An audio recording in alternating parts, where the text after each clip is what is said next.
নমস্কার, চলে আসলাম আজকে কীভাবে অ্যাডেনিয়াম গাছ টবে রোপণ করা হয় সেটা দেখানোর জন্য। এই যে এইরকম সাইজের টব দেখতেই পাচ্ছেন, এইরকম সাইজের, এই দেখেন প্রচণ্ড ছিদ্রযুক্ত টব। হ্যাঁ, এই যে যাতে জলের ব্যবস্থাটা ভালো থাকে আপনারা একটু ভালো করে দেখে নিন। এইবার এই টবের মধ্যে আমি দেব খোল্লামকুচি। এই যে এরকম সাইজের সব পাথরগুলো এখানে দেব। এগুলো কিন্তু অন্য পাথর নয়, এগুলো বালি চালা পাথর। এইগুলো আমি এখানে এরকমই দিয়ে দেব। এই যে কিছুটা এরকম বালি চালা পাথর দেব, আর মাথায় কাপড়টা তুলে নিই। এমনিতেই আমি যখন গাছ টাছ বসাই এইসব ছেঁড়া ছুটো মাটি ঘাটি তো, তাই পরে বসি। আপনারা আবার এ নিয়ে কিছু মনে করবেন না। ব্যাস, এই যে দেখলেন, এটা সুন্দর করে এটাকে আমি সেট করে দিলাম। এরপরে কিন্তু আপনারা এর মধ্যে জল দিয়েও দেখে নেবেন যে ড্রেনের ব্যবস্থা ভালো আছে কি না। আপনারা অনেকেই বলেন যে অ্যাডেনিয়াম কী করে বসালে ভালোভাবে হয়, তো আমি তাদের উদ্দেশ্যে বলছি যে অ্যাডেনিয়াম বসাতে গেলে কিন্তু অবশ্যই এইরকম বালিচালা পাথর দিতেই হবে। একটা দুটো খোল্লামকুচি দিলে হবে না, বালিচালা পাথর আপনাকে অবশ্যই দিতে হবে। কেননা অ্যাডেনিয়ামের জন্য এটা ভীষণ জরুরি। অনেক গাছের জন্যই জরুরি, যেমন অ্যাপেল গাছ, সবেদা গাছ, এগুলোর জন্যও জরুরি, কিন্তু অ্যাডেনিয়ামের জন্য আমি এভাবে বলি। আর আপনাদেরকে এরই ফাঁকে আর একটা কথা বলি, এইরকম সাইজের যদি টব আপনারা আমার কাছ থেকে নিতে চান, বা এর থেকে বড় বা ছোট সব রকম টবই আমার কাছে অ্যাভেলেবেল আছে, নিতে পারেন। এবার চলুন আপনাদেরকে গাছের সাইজটা দেখাই। এই সাইজের গাছ আমরা বসাবো। হ্যাঁ, এই সাইজের গাছ, এই যে দুটো গাছ নিয়েছি আমি, এই দুটোই আজকে বসাবো। তার মধ্যে একটাই আপনাদেরকে সঙ্গে শেয়ার করব। এবার আমি এখন আপনাদেরকে দেখাই ভার্মি কম্পোস্ট। ভার্মি কম্পোস্ট দেখছেন, এইরকম ভার্মি কম্পোস্ট দেখুন কি সুন্দর ভার্মি কম্পোস্ট। এটা আমার কাছে অ্যাভেলেবেল আছে। আপনারা এই ভার্মি কম্পোস্ট নিতে চাইলেও এটা 25 টাকা কিলো আমি বিক্রি করি। আপনারা যদি নিতে চান তাহলে বলবেন কমেন্টে হিসেবে, মেসেজ করে বা ফোন করে। এবার কিছুটা আমি এখানে ভার্মি কম্পোস্ট দেব। এই যে দেখতেই পাচ্ছেন, ব্যাস এইটুকুই আমি এখানে ভার্মি কম্পোস্ট দিলাম।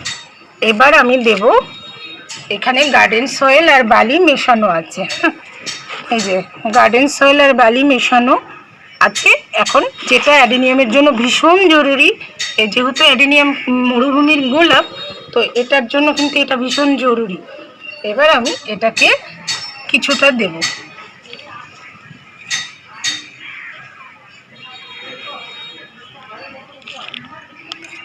এইবারে আমি গাছটা বসাবো। এই গাছটা আমি বের করে দেখাচ্ছি।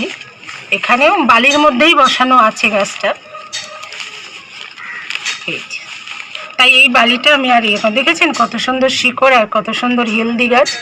এই যে এইবার আমি এটাকে বসিয়ে দেবো। এগুলো বালি, তাই এগুলো আর ফেললাম না। ব্যাস, দেখতে পাচ্ছেন এই গাছে কিন্তু কুড়ি এসে গেছে। এই যে সুন্দর কুড়ি এসে গেছে। এই ভ্যারাইটিটার নাম হচ্ছে মায়া। এটা হচ্ছে আপনার ডবল হয়। এই মায়া ভ্যারাইটিটা কালার চেঞ্জিং, 2 রকম 3 রকম কালার হয়। প্রথমে এটা সাদা হয়, তারপরে হলুদ হয়, পিঙ্ক হয়, তারপরে সাদার মধ্যে একটুখানি ইয়েলো হয়ে যায়, মানে হলুদ হয়ে যায়, এই রকম কালার হয়। আর এই যে আমি বসানো হলাম, এই অবধি কিন্তু বালিটা রাখতে হবে, পুরো ভরে দেওয়া যাবে না। আরেকটা আমি তৈরি করে রেখেছি, এই যে মিডিয়াটা তৈরি করে রেখেছি, শুধু বসিয়ে দেব। এর ভ্যারাইটির নাম হচ্ছে 92। হ্যাঁ, আমার কাছে প্রায় 400 থেকে 500 রকমের অ্যাডেনিয়াম অ্যাভেলেবেল আছে।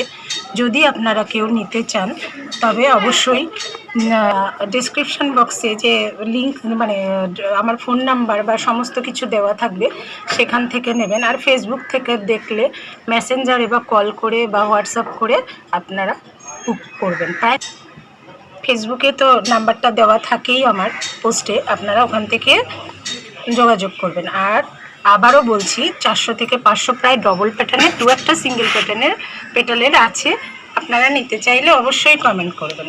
এই যে বসিয়ে দিলাম, হ্যাঁ, এইবার জল দিয়ে দেব।